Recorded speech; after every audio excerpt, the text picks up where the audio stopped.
शिव सदैव प्रसन्न रहे और मात्र बिलपत्र चढ़ाने से ही वो प्रसन्न हो जाते हैं। बिलपत्र न भी हो, खाली जल चढ़ा दो, महादेव प्रसन्न हो जाए। जल भी अगर आप नहीं चढ़ा पाओ तो खाली महादेव को देखकर एक बार मुस्कुरा लो तो भी महादेव प्रसन्न हो जाते हैं।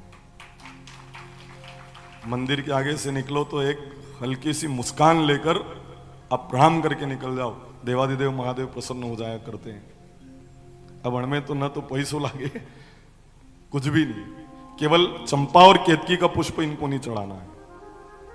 बिलपत्र चढ़े तो बड़े प्रसन्न हो जाएं, काले तीर चढ़े तो शनिदेव प्रसन्न हो जाया करते हैं। अगर नाग केसर चढ़ाओ तो गरीबी मिट जाया करती है। चंदन चढ़ाओ तो भोलेनाथ आपका जीवन महका देते हैं। चावल चढ़ाओ तो चतुर्थिक पुरुषार्थ आप प्राप्त कर लेते हैं। ऐसा महादेव का दरबार है।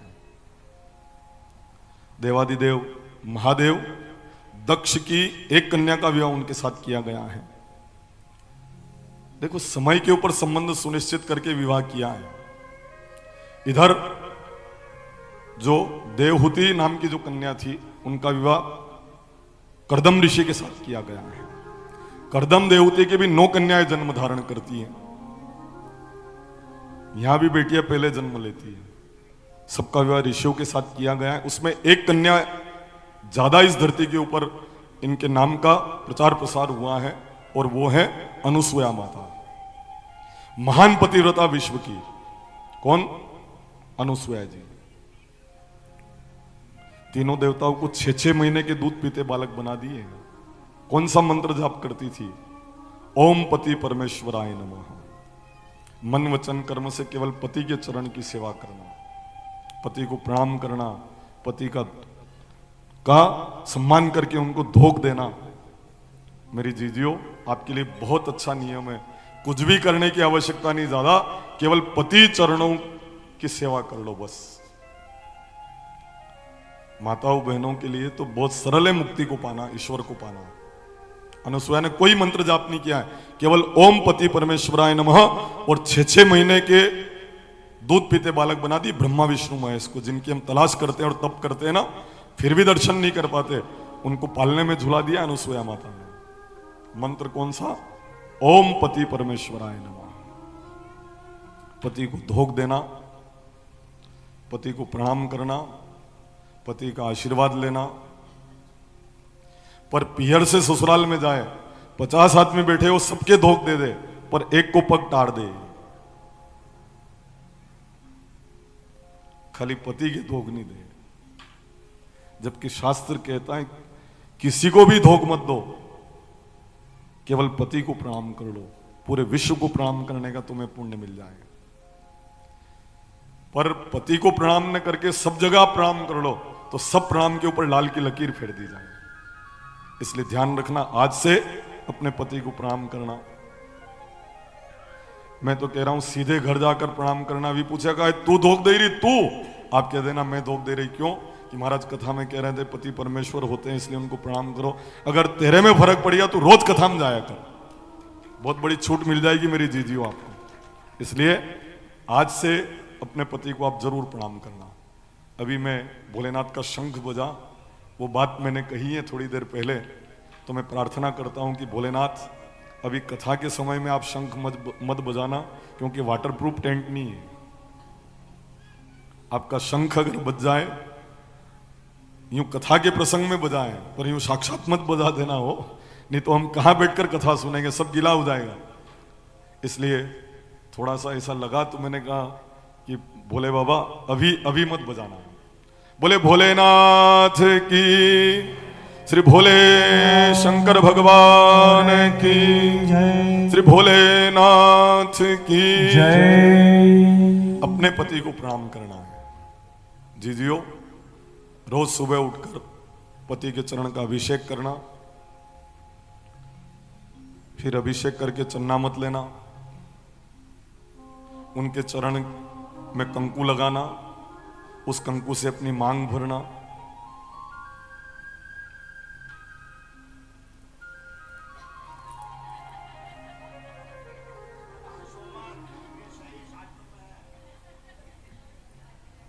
नहीं थोड़ा कठिन है मामला है, इज्जत का सवाल है। नहीं मेरी बहनों, इज्जत का सवाल जहां नियम है वहां पर नहीं आना चाहिए। उनको प्रणाम करो कि महाराज पति भी तो वैसा वेना चाहे, पति भले कैसे भी क्यों ना हो, पर उनकी सेवा करके आप परमेश्वर की प्राप्ति कर सकते हैं। विश्वास नहीं होता हो, एक उदाहरण मैं आपको सुना रहा हूं जो शास्त्रोक्त उदाहरण है। नाम था सती शांडिलिनी। पति को कोढ़ का रोग था, थूक और बलगम शरीर से बहता रहता था, बदबू आती थी शरीर से। फिर भी शांडिनी उनकी सेवा करती, स्नान कराती, वस्त्र बदलती, इत्र लगाती। एक दिन इस तरह से पति को स्नान कराकर आंगन में लेटा रखा है और एक वेश्या उस रास्ते से निकलती है। मनगढ़ंत कहानी नहीं बोल रहा हूं, शास्त्रोक्त एक घटना मैं आपको सुना रहा हूं। उस गणिका के ऊपर शांडिनी का पति का मन आसक्त हो जाता है। कहे तो किससे कहे, उस कोड़िए ने अपनी पत्नी से कहा कि मैं एक रात्रि उस वेश्या के घर पर व्यतीत करना चाहता हूं। इससे बड़ा दुख एक महिला के लिए क्या हो सकता है बताओ आप। पतिदेव अगर आपकी ये इच्छा है ना, मैं आपकी उस इच्छा में भी अपनी इच्छा को मिला दूंगी। और रोज रात्रि में जाकर उस वेश्या के घर में शांडिनी झाड़ू निकालती है। एक दिन वह गणी का हाथ पकड़कर कहती है कि कथा परिसर में झाड़ू निकालो तो पुण्य मिले, ओम नमो भगवते वासुदेवाय का जाप करो परिसर में जाकर तो पुण्य मिले, मंदिर परिसर में झाड़ू निकालो तो पुण्य मिले, पर जहां अनाचार होता है, देह व्यापार होता है, वहां पर आप झाड़ू क्यों निकालती हो। शांडिनी कहती है वचन दो, जो मैं कहूंगी वो तुम करोगी। हाँ मैं वचन देती हूं, जो तुम कहोगी वो मैं करूंगी। तब शांडिनी कहती है कि मेरे पति आपके यहां पर एक रात्रि व्यतीत करना चाहते हैं। न चाहते हुए भी वह गणिका वेश्या हां कर देती है। अपने पति को कंधे के ऊपर उठाकर रात्रि के समय में उस वेश्या के घर छोड़ने जा रही शांडिलिनी। रास्ते में एक महात्मा जी तप कर रहे हैं। उन महात्मा जी से शांडिनी का पांव स्पर्श होता है, महात्मा जी की समाधि टूट जाती है। वो कहते हैं जिस किसी का पांव मुझसे स्पर्श हुआ है, मैं श्राप देता हूं सूर्य उदय होते हुए राख के ढेर में परिवर्तन हो जाएगा। शांडिनी कहती है महाराज मैं मेरे पति को उठा के लेके जा रही थी, दोष मेरे पति का नहीं, दोष मेरा है। मारना है तो मुझे मार दो, पर मैं विधवा बनकर जीना नहीं चाहती हूं। आपने जिसका पांव स्पर्श हुआ उसको मारने की बात कही है, पर वो खुद नहीं चल रहे थे, उनको मैं उठा के लेके चली जा रही थी। आप इनको मत मारो, आप मुझे मार दो, जान के बदले मेरी जान ले लो, पर मेरे पति को आप क्षमा कर दो। संत कहते ब्रह्म वाक्य जनार्दनम, मैंने कह दिया तुम्हारा पति सूर्योदय होते ही मरेगा, मरेगा निश्चित मरेगा। शांडिनी कहती महाराज किस नींद में सो रहे हैं आप। अगर आप कहते हैं कि सूर्य उदय होते ही मेरे पति मर जाएं, तो मैं भी कह रही हूं कि अब सूर्य उदय ही नहीं होगा तो मेरे पति भी कभी मरेंगे ही नहीं। मैंने मन वचन कर्म से अपने पति की इतनी सेवा कर रखी है कि मैं चाहूं तो सूर्य को उदय होने से रोक सकती हूं। शांडिनी ने हाथ में जल लेकर कहा मैंने मन वचन कर्म से केवल अपने पति की सेवा की हो तो अब कभी भी सूर्य उदय नहीं होना चाहिए। जल छोड़ दिया, 48 घंटे हो गए सूर्य उदय नहीं हो रहे। ब्रह्मा विष्णु महेश विचार करने लग गए सूर्य कहां चले गए। मालूम पड़ा किसी सती ने सूर्य को रोक दिया है। तीनों देवता अनुसुया जी से जाकर कहते हैं कि माता जी एक सती ने सूर्य को रोक दिया है, अब सूर्य को उदय करवा दीजिए ना। अनुसुया माता कहते हैं अगर शांडिली का पति मरकर जीवित हो जाए तो सूर्य उदय होगा, नहीं तो अब कभी भी सूर्य उदय नहीं होगा। अरे मरा हुआ तो कभी जिंदा नहीं होता है। तीनों देवता कह रहे हैं जो मर जाता है ना वो कभी जिंदा नहीं होता है, तो अब सूर्य भी कभी उदय नहीं होगा, जाओ आप अपने अपने लोक में चले जाओ। तीनों देवताओं को स्वीकृति देना पड़ी। हाँ विधि का विधान बदल देंगे, मरे हुए को जिंदा कर देंगे, पर आप सूर्य को उदय करवा दीजिए। अनुसुया माता जाकर शांडिनी को समझा कर कहती बेटी सूर्य को उदय कर दे। तो शांडिनी कहती मां सूर्य उदय होगा ना मेरे जीवन में सूर्यास्त हो जाएगा, मेरे जीवन में अंधकार हो जाएगा, इस कारण मैं सूर्य को उदय नहीं होने दूंगी। बेटी तेरा पति मर भी गया ना, मैं जिंदा कराऊंगी, तो सूर्य को उदय कर दे। जैसे ही शांडिनी ने जल छोड़ा, सूर्य के बंधन खोले, सूर्य उदय हुए। शांडिनी का पति राख के ढेर में परिणित हुआ। शांडिनी सुहाग के चिन्हों को मिटाने लग गई। अनुसुया माता कहती है बेटी मत रो, तो अमर सुहागन है, आने वाले युगों में तेरा नाम कथाओं में भी लिया जाता रहेगा। अभी तेरे पति को मैं जीवित कर देती हूँ। और जैसे ही हाथ में जल लिया अनुसुईया माता ने, जल छोड़ा, शांडी का पति पुनः जीवित हो गया। न कोढ़ का रोग था, न भोगी था, न ढोंगी था, न परस्त्री आसक्त था, अपितु देवता के समान सुंदर काया से शांडी का पति पुनः जीवित हो गया था। यह है पातिव्रत्य का प्रभाव। पति सेवा करो पत्नी धर्म ये ही तुम्हारा है, पति को जान परमेश्वर चरण छुओ सदा इनके। प्रतिदिन इनके चरण छूना है, इनके धोख देना है।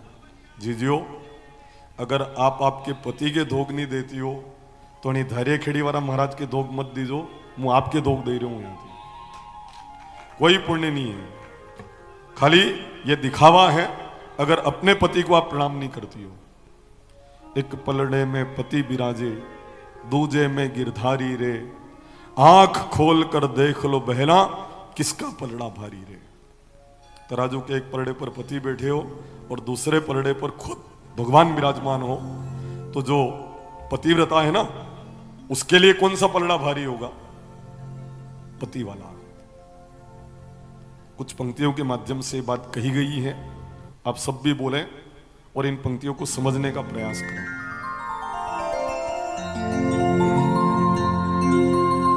एक पलड़े में पति विराजे, अरे एक पलड़े में पति विराजे, कि दूजे में गिरधारी रे। अरे आँख खोल कर देख लो बहना, किसका पलड़ा भारी है।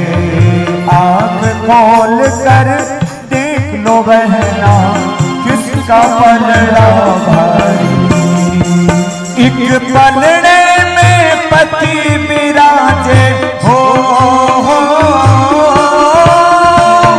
एक पलड़े में पति विराजे, दूजे में गिरधारी रे। आँख खोल कर देख लो बहना, किसका पलड़ा भारी।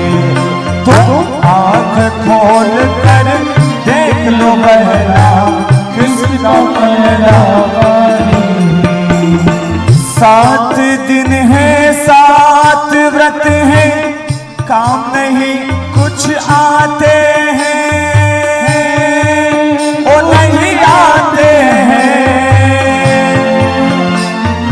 एक पति व्रत करने से भव सागर से तिर जाती है, हो तिर जाती है।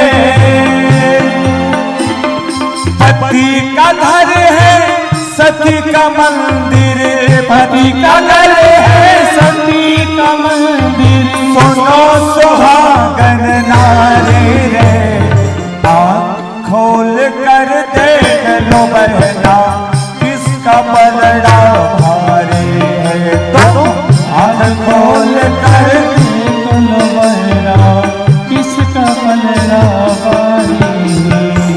महाकाल भी तोड़ सके ना सतीपति का ये नाता,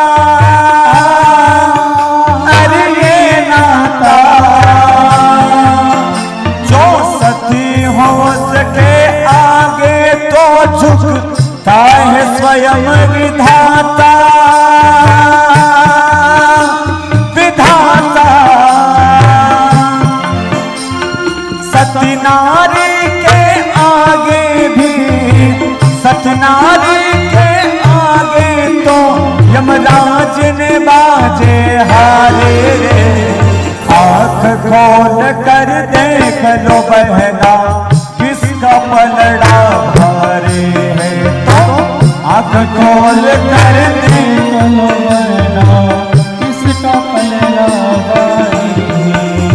अपने पति को छोड़ के जो औरों से प्रीत लगाती है, जो लगाती है, वो 7 जन्म पापों को भोग कर घोर नरक में जाती है, हाँ जाती